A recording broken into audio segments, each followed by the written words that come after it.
They told me I didn't belong here, but tonight, I'll make sure they never forget me. Imagine walking into a restaurant, hungry and tired, only to be treated like you don't belong there. Now, what if the very person they tried to humiliate ended up shocking everyone with a single act of kindness? This is the unbelievable story of one man who turned rejection into respect. Stay with me till the end. And if you love stories that twist expectations, don't forget to subscribe, because this one will leave you stunned. That it was a rainy evening in a busy part of the city. The sidewalks were crowded, umbrellas bumping into each other, and neon signs flickering through the mist. In the middle of it all walked Daniel, a man in his mid-30s, dressed in simple clothes that had clearly seen better days. He wasn't flashy, and he didn't look like someone who belonged in a fine dining restaurant. But that night, Daniel had made a decision. He was going to treat himself. For weeks, he had been working extra hours at his job in construction. He carried heavy loads, worked under the sun, and came home with nothing but exhaustion. Yet instead of spending his small savings on himself, he usually sent money to his younger sister, who was still studying. But tonight felt different. He wanted to sit at a real table, hear the clinking of glasses, and taste food that wasn't just from a takeout box. So he pushed open the glass doors of a well-known restaurant, the kind where polished floors shone like mirrors and waiters moved as if they were part of a stage performance. Daniel smiled politely and asked for a table for one. From the very beginning, eyes turned toward him. Some customers gave quick glances before returning to their meals. Others whispered quietly, noticing his worn-out jacket and muddy shoes. Daniel felt those stares, but he ignored them. He just wanted to enjoy a meal in peace. What he didn't know was that within minutes, his quiet evening would turn into a storm, one that would test his dignity in front of a room full of strangers. Daniel had barely settled into his chair when the first signs of trouble appeared. A waiter, tall and stiff in his crisp uniform, walked over with a forced smile. "Are you sure you're in the right place, sir?" he asked, his tone polite but edged with doubt. Daniel raised his eyebrows, confused. "Yes, I'd like to order dinner." The waiter hesitated, glancing at Daniel's jacket and then at the polished tables around him. Instead of handing him the menu, he whispered something to another staff member. Within moments, quiet murmurs spread. A couple sitting to tables away chuckled under their breath, while a man at the bar shook his head as if saying, "He doesn't belong here." Finally, the waiter placed the menu down, almost reluctantly. But before Daniel could even open it, the restaurant manager approached. His expression was sharper, less forgiving. "Sir," he began, "we have a certain standard here. This establishment might not be suitable for everyone." The room seemed to go silent. Forks paused in midair.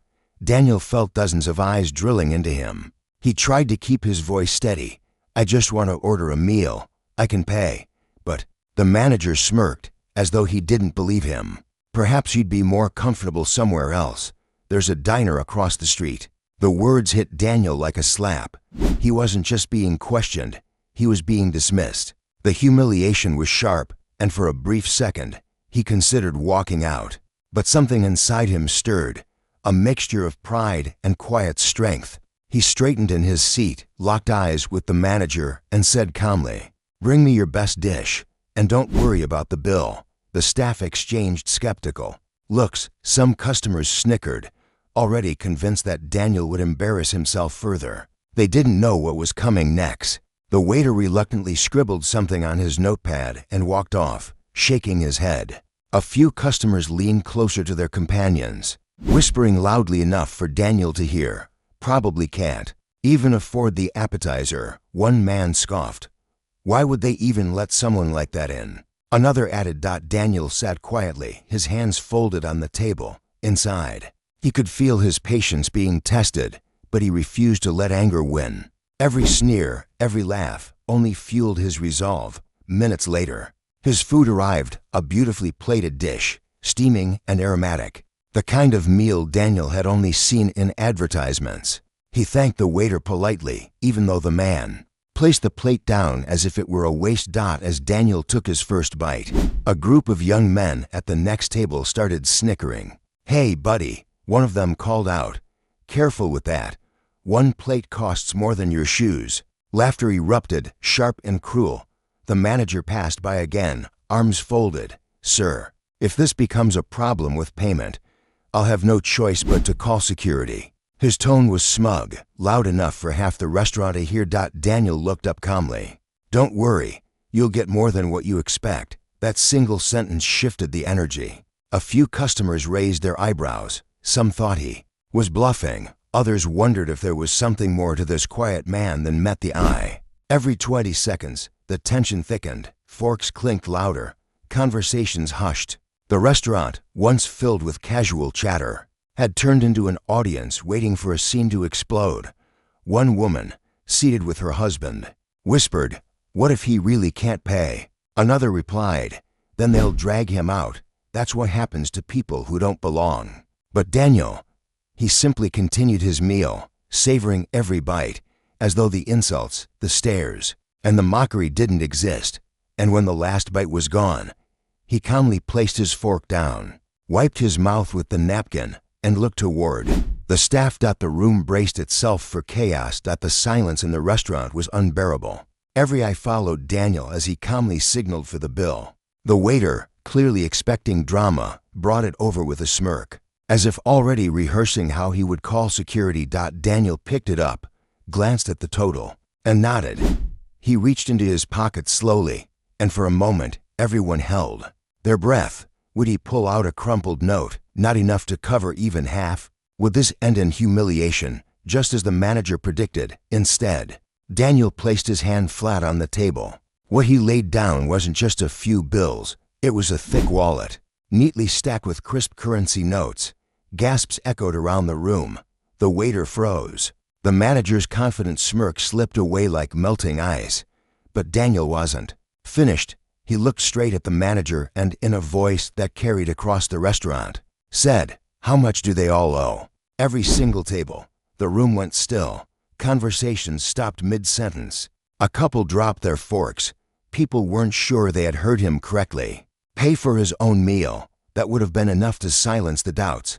But pay for everyone. That was madness. The manager blinked, stunned. "Sir, are you saying?" Daniel leaned back in his chair, completely calm now. "Yes. Bring me the total for the entire restaurant. Tonight, no one pays but me." The restaurant erupted. Some customers gasped in disbelief. Others muttered in shock. A few shook their heads, convinced he was bluffing. But Daniel just sat there, unwavering. And then, the manager walked toward the cashier to calculate the bill. The waiter followed, nervously glancing back at Daniel, as though waiting for him to back out. All eyes remained locked on that quiet man in the worn-out jacket. The question hung heavy in the air. Was this just talk, or was Daniel about to deliver the most unexpected twist of their lives?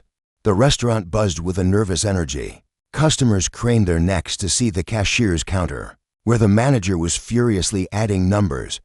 The waiter whispered to him, "Sir, this can't be real. He's bluffing." But the manager wasn't so sure anymore. His fingers shook as he punched the calculator. Finally, he returned with a printed slip in his hand. His voice trembled as he announced, "The total, for every table tonight, comes to $4,682. The number dropped like a thunderclap. Gasps echoed across the room. Some people even laughed nervously. Nearly $5,000 for meals, wine, and desserts. There was no way a man in a tattered jacket could cover that. The manager crossed his arms, trying to regain control. "Well, sir, here it is, unless you'd like to change your mind." Daniel took the slip, glanced at it, and smiled faintly.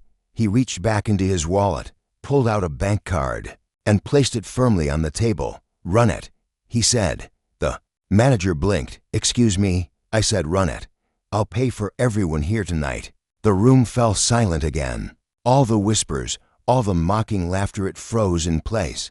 The waiter hesitated, then carried the card to the cashier. Seconds felt like hours as the machine beeped, processed, and finally printed out the receipt. Transaction approved. The cashier's eyes widened. The waiter nearly dropped the slip. The manager turned pale. And then, in an instant, The mood shifted. A young woman at the corner table covered her mouth, tears welling up. "He just paid for us, all of us," she whispered. A man who had laughed at Daniel earlier now stared in stunned silence. Ashamed, couples exchanged glances, unsure how to react. Daniel stood up, his chair sliding back quietly. He didn't raise his voice. He didn't boast. He simply said, "No one here should ever decide someone's worth by how they look. Tonight's meal is on me, but the lesson," he paused, scanning the room, "that's yours to carry." The silence cracked into applause. It began with one person, then another, until the entire restaurant was clapping. Some stood to their feet, cheering. Even those who had insulted him couldn't help but join in. The same people who had mocked his jacket were now applauding the man who had just restored their faith in humility and generosity. The manager, face red with embarrassment, tried to speak. "Sir, I didn't mean to." Daniel raised his hand, stopping him. "You don't owe me words. Just treat the next person who walks in here with respect. That's all I ask." With that, he picked up his worn-out jacket, slid it over his shoulders, and walked toward the door. No arrogance, no smug smile, just quiet dignity. The crowd parted as he passed. People reached out to shake his hand, to thank him. A little boy tugged at his mother's sleeve and said, "Mom, he's like a real hero." And as Daniel stepped out into the rainy night, the glow of the restaurant behind him, the crowd inside remained in stunned reflection. For them, it wasn't just about free food anymore. It was about the unforgettable reminder that kindness can come from the most unexpected places. That night, a man they had tried to push away had left as the one person they would never forget. Long after Daniel left, the restaurant remained buzzing. People sat quietly, not just talking about the free meals, but about what they had just witnessed. For many, it was uncomfortable because they had been the ones judging him, whispering, or laughing. For others, it was inspiring, a story they knew they'd carry long after dessert plates were cleared away. And here lies the true lesson. Respect has nothing to do with clothes, money, or appearances. True respect comes from how we treat one another, especially when we don't know who the other person is or what battles they may be fighting. Daniel could have stormed out in anger. He could have yelled, argued, or demanded an apology. Instead, he responded with quiet strength, teaching everyone in that room that kindness is more powerful than arrogance, and generosity louder than humiliation. The irony? Those who mocked him will probably forget the expensive dishes they ordered that night, but they will never forget the man in the worn jacket who bought them all dinner and left without asking for anything in return. And maybe that's the message we all need to hear. Every day, we cross paths with strangers. Some may not look like us, dress like us, or fit into the polished images we're used to. But hidden behind those appearances may be a story, a struggle, or a strength we can't see. Imagine how different the world would be if we chose compassion first, instead of judgment. So the next time you're tempted to dismiss someone, remember Daniel's story. Because respect costs nothing but its value is priceless. Now, if this story moved you, inspired you, or even just made you think twice about kindness, I have one request: don't let it stop here. Share this video with someone who needs to hear it. Leave a comment with your thoughts. What would you have done if you were sitting in that restaurant? And if you want to hear more powerful stories like this one, make sure to subscribe and join our community. Because in a world quick to judge, we're building a place where stories remind us of the good that still exists. So go ahead, like, share, subscribe, and carry today's lesson with you. Never underestimate a simple act of kindness. It might just change the world around you.